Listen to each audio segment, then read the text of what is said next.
You know what exhausts men the most in dating? It's not rejection. It's the feeling of doing everything right and still getting punished like you did something wrong. You show up. You listen. You stay calm. You pay attention. And somehow she still pulls back, gets cold, or suddenly needs space. And you're left replaying the whole week like a crime scene. Here's the part nobody tells you. You're not failing because you're inadequate. You're failing because you're playing a game with invisible rules, and women rarely explain those rules, not even to themselves. So you keep negotiating with a moving target, and then you blame yourself for missing the shot. Today, I'm going to hand you the map most men never get. I'm going to be direct with you. No sugarcoating, no female-approved platitudes. In this video, I'll walk you through 7 harsh truths about dating women men are almost never told, and each one will explain a why behind the moments that have been confusing you. This isn't about blaming women. It's about giving you clarity. So you stop overfunctioning, stop chasing emotional smoke, and start leading your own life again. If you've ever felt like you're carrying the relationship on your back, hit like. And subscribe if you want the kind of insight that makes you calmer, sharper, and harder to manipulate. It starts here. Number 1. Women expect more from men than they admit. Most men don't collapse under pressure because they're weak. They collapse because the pressure is invisible and constant.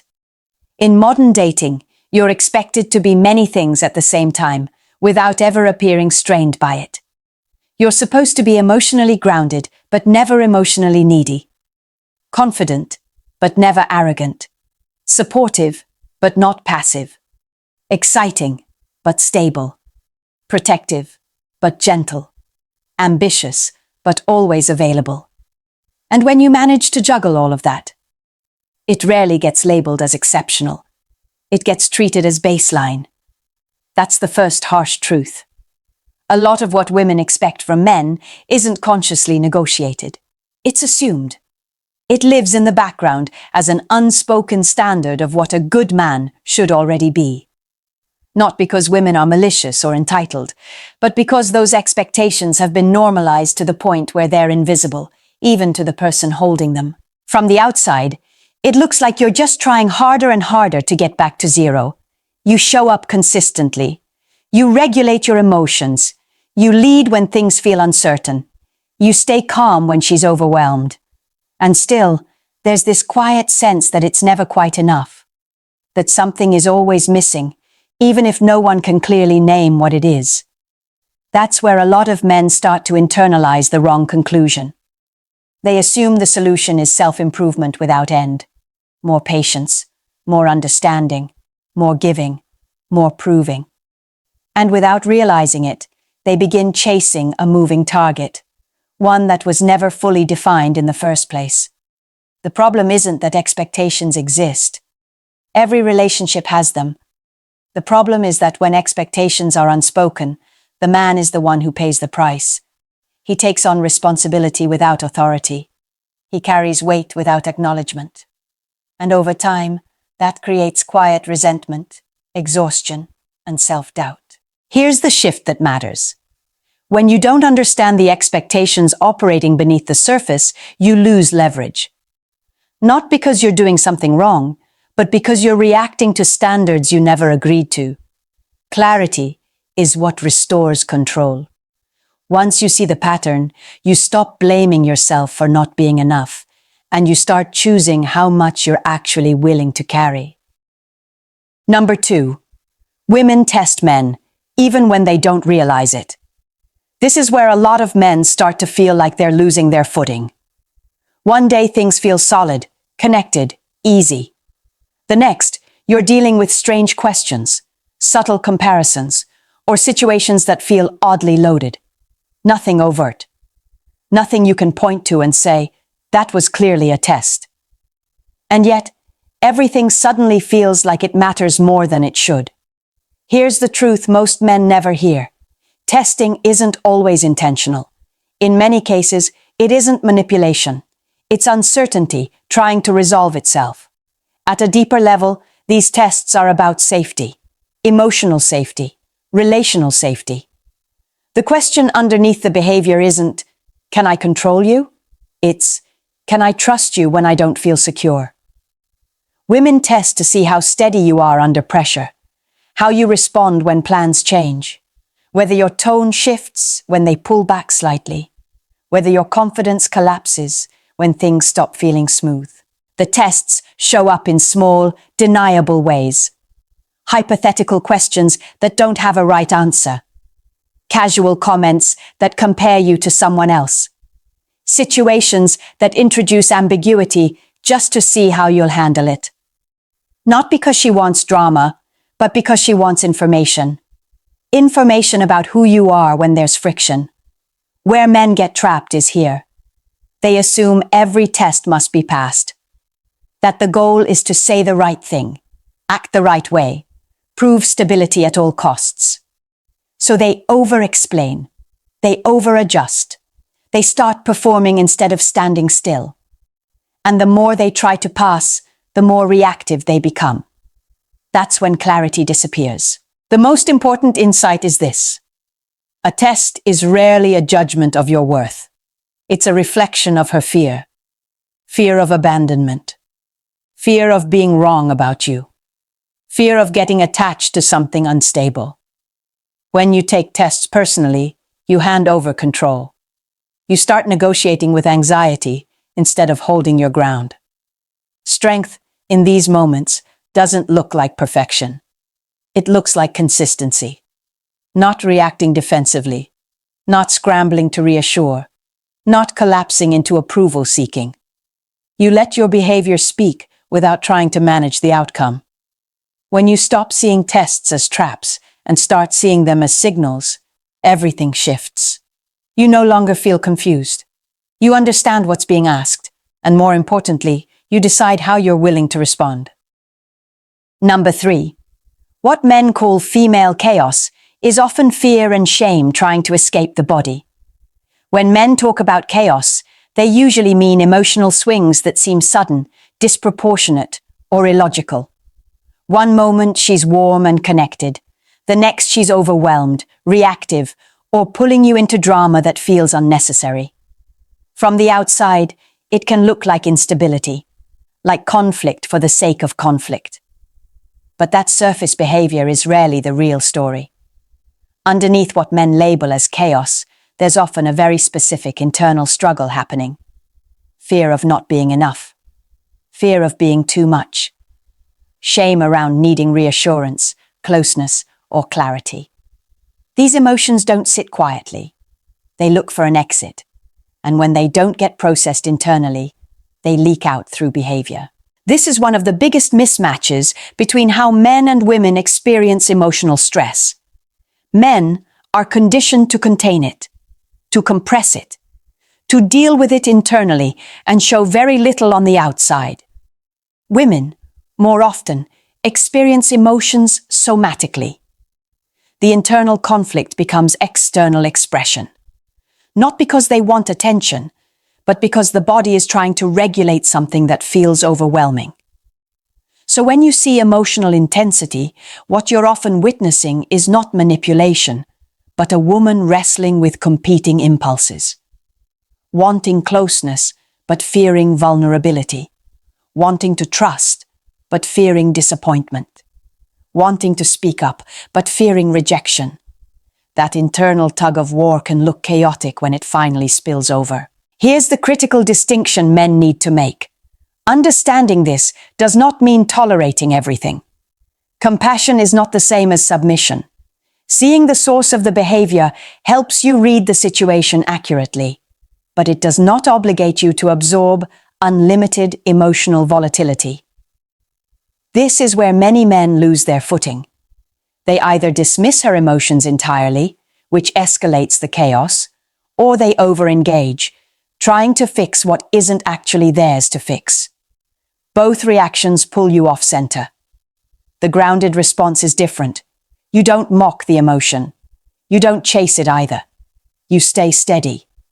You recognize the fear beneath the surface without letting it dictate your behavior. When you do that, the chaos loses its grip, not because you fought it, but because you didn't get pulled into it. Number 4. Sometimes she pushes you away because what she really wants is for you to pull her closer. This is one of the most painful patterns for men to experience because it feels contradictory by design. The same woman who said she values closeness, honesty, and emotional connection suddenly becomes distant. Fewer messages, shorter replies, a subtle cooling that leaves you wondering what changed and whether you caused it. What's happening beneath the surface is rarely indifference. More often, it's a quiet test of emotional gravity. When a woman pulls back slightly, the unspoken question isn't, "Will you chase me?" It's, "Will you choose me without me having to ask?" There's a vulnerability embedded in that withdrawal. Admitting a need for reassurance feels risky. Asking directly feels exposing. So instead, space is created to see what you'll do with it. This is where men often make a costly mistake. Influenced by surface-level dating advice, they assume the correct move is to mirror the withdrawal. Stay cold, stay distant. Hold your value. And in situations where the pullback is manipulative or chronic, that advice can be valid. But not every retreat is a power play. Sometimes it's self-protection. A moment of emotional tenderness where she doesn't trust herself to ask for closeness without feeling weak. When you respond to that kind of vulnerability with immediate disengagement, the message received isn't strength, it's abandonment. The key distinction men must learn to make is between vulnerability and manipulation. Vulnerability withdraws quietly and hopes you notice. Manipulation withdraws loudly and punishes you if you don't comply. Confusing the two leads men to either over-pursue or emotionally disappear, both of which erode trust. Strength here is not automatic pursuit, and it's not automatic withdrawal either. Strength is choice. You pause, you observe, you respond intentionally instead of reacting emotionally to the distance. A grounded man doesn't panic when space appears. He doesn't scramble to fix it, and he doesn't punish it. He decides whether moving closer makes sense, and if it does, he does so without resentment or self-abandonment. When your response comes from stability instead of fear, the dynamic changes. You're no longer being pulled back and forth by her emotional weather. You're standing in your own center, and that's what actually restores connection when it's healthy and exposes it when it's not. Number 5. When she says, "I'm fine," she usually isn't. Most men already know this on the surface. It's almost a cliché. But what's rarely explained is why those words exist, and why misunderstanding them quietly erodes connection over time. "I'm fine" is rarely meant as deception. It's regulation. In moments of tension or unresolved emotion, many women experience two competing impulses at once. One part of her wants reassurance, clarity, closeness. Another part is deeply afraid of being seen as needy, demanding, or emotionally heavy. Saying, "I'm fine," becomes a compromise between those two forces. It's an attempt to hold herself together without asking you to carry the weight for her. From the outside, it sounds dismissive. From the inside, it's restraint. The internal conflict looks like this. I need something, but I don't want to burden you. I don't want to seem weak. I don't want to risk being rejected for wanting more than I'm allowed to want. So instead of voicing the need, she tries to contain it. She tells herself she should be fine, and by saying it out loud, she's hoping the feeling will settle down on its own. For men, the danger comes from taking those words literally. You assume the issue is resolved. You move on. Meanwhile, the emotion doesn't disappear. It gets stored. Resentment doesn't always announce itself loudly. Sometimes it accumulates quietly, underneath politeness and self-control, until connection starts to thin out for reasons that feel sudden and unexplained. This is where many men get unfairly blamed for not being attentive, when in reality they were given incomplete information. But there's also a lesson here that restores agency instead of taking it away. You don't have to interrogate. You don't have to push. And you definitely don't have to read minds. What matters is awareness. When "I'm fine" shows up in moments that clearly aren't fine, you slow down instead of speeding past it. You stay present without demanding disclosure. You don't fix, but you don't disconnect either. When a man responds with steadiness instead of literalism, emotional safety increases. And when safety increases, honesty tends to follow. Not because you forced it, but because you didn't abandon the moment too quickly. Number 6. Women crave safety and intimacy, but often perform casualness instead. This is one of the most misleading dynamics in modern dating, and it's where a lot of long-term confusion begins. On the surface, she seems easygoing, low maintenance, fine with keeping things light, fine with moving fast, fine without labels, boundaries, or deeper conversations. She presents herself as flexible, adaptable, unbothered. But performance is not the same as preference. Many women deeply crave slowness, emotional safety, and intimacy, but feel pressure to act casual in order to be chosen. So instead of honoring their real pace, they override it. They move faster than their nervous system is ready for. They agree to dynamics that don't actually feel secure. They minimize their needs before those needs ever have a chance to be expressed.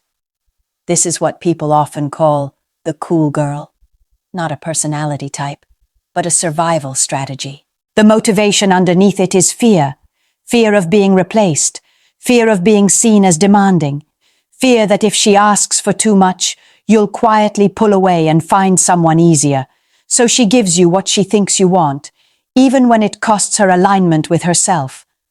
From the man's perspective, this creates a dangerous illusion. She said she was okay with it. She didn't ask for more. She didn't slow things down. So when she later feels hurt, disconnected, or resentful, it feels unfair, confusing, like the rules changed without warning. But what actually happened is self-abandonment. She traded her real needs for perceived acceptance. And over time, that fracture turns into disappointment, not always expressed directly, but felt. That's when men start hearing things like, "You should have known," or "I thought you'd step up on your own." And suddenly, you're being blamed for not reading signals that were never clearly sent. Here's the insight that restores balance. You are not responsible for mind reading, but you are responsible for pacing. A grounded man doesn't rush intimacy just because it's available. He doesn't let speed replace clarity. He understands that moving slower often creates more safety, not less attraction. When you're willing to pause, to check alignment, to slow the rhythm instead of accelerating it, you reclaim leadership. And leadership isn't about control, it's about containment. The man who can slow things down without fear sends a powerful signal. There's no need to abandon yourself to stay here. And that changes everything. Number 7. Women say they want stability, but often fall for chaos and potential. This is the contradiction that frustrates men the most. You hear her say she wants maturity, consistency, emotional integrity. She talks about wanting something real, something safe, something long-term. And yet, time after time, you watch women invest deeply in men who are unreliable, emotionally uncontained, or clearly not ready to lead a stable relationship. It looks irrational until you understand what's actually driving attraction. Women, like men, don't just bond to who someone is. They bond to who someone could become. Potential carries emotional charge. Chaos carries intensity. And for someone with unresolved attachment wounds, intensity can feel like connection, even when it isn't. Attraction to chaos is rarely about preference. It's about familiarity. For many women, early relational patterns taught them to associate unpredictability with love. High highs, low lows, inconsistency mixed with moments of closeness. So when a man is steady but emotionally flat, he can feel unfamiliar, boring. When a man is chaotic but expressive, he feels alive, even if he's unsafe. This is why women will sometimes tolerate behavior they intellectually know is bad for them. They overfunction. They forgive too much. They emotionally labor in the hope that consistency will eventually be rewarded. Not because they lack standards, but because they're attached to the version of the man they believe could exist if things finally stabilized. Here's what men often misunderstand. Women don't stay because of chaos. They stay because of presence, because of moments where the man shows up, because of intermittent signals that trigger hope. But hope is not the same as trust. What actually keeps a woman long-term isn't volatility, it's groundedness. Presence without emotional collapse, consistency without passivity, integrity that doesn't waver when things get difficult. That combination doesn't create fireworks, it creates safety. And safety is what allows attraction to deepen instead of burnout. This is the reframe men need to hear. You don't need to become chaotic to be desirable. You don't need to perform instability or emotional intensity to compete. You need to be grounded, clear, self-contained. When you stop chasing attraction through intensity and start embodying stability with presence, you shift the dynamic. You're no longer auditioning for approval. You're offering something rare, a nervous system that doesn't pull her into old patterns. And that's when attraction stops feeling confusing and starts feeling chosen. If you take a step back and look at everything we've just covered, one thing becomes clear. None of these contradictions are random. None of these behaviors exist without a reason. What feels confusing in dating only feels that way when you're missing the underlying logic. Women aren't acting unpredictably for no reason. The tests, the push and pull, the chaos, the casualness that isn't really casual, all of it follows a psychological pattern shaped by fear, attachment, and unspoken expectations. When you don't see those patterns, you get pulled into reacting. You chase clarity, you try harder, you doubt yourself, and slowly you give away control without realizing it. But here's the truth. Most men never hear clearly enough. You are not weak. You were simply never taught how to read the signals operating beneath the surface. You were taught to be good, accommodating, understanding, but not how to stay grounded when the emotional rules shift. Once you see what's actually happening, your role changes. You stop being the man who gets dragged into confusion.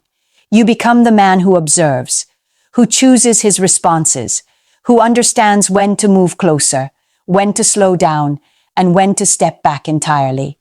Not out of fear, not out of ego, but out of clarity. That's where real control lives, not in manipulation, not in detachment, but in self-possession. If this video put words to experiences you've lived through but never fully understood, make sure you're subscribed. These are the conversations most men never get invited into, but desperately need. Leave a comment if any of these truths hit close to home, and share this with another man who's stuck blaming himself for a game he was never taught how to play. Understanding changes everything.